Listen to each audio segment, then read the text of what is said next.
சுக்கிரன் மறைவு, சுக்கிரன் நீசம், சுக்கிரன் ராகு கேதுவுடன் சேருதல்.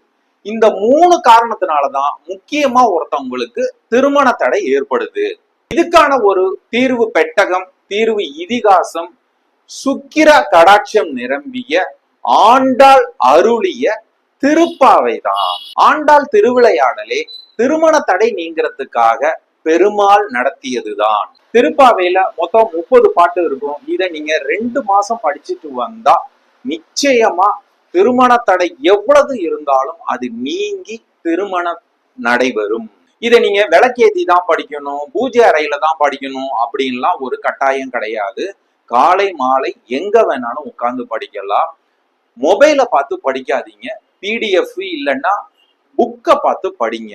ஆண் பெண் 2 பேரும் இதை படிக்கலாம். ஃபர்ஸ்ட் படிக்கிறதுக்கு கொஞ்சம் கஷ்டமா இருக்கும், அப்புறம் படிக்க படிக்க ஈஸி ஆயிடும். ஒரு நாள் படிக்க முடியலன்னா விட்டுருங்க, அடுத்த நாள்ல இருந்து கண்டினியூ பண்ணி படிங்க.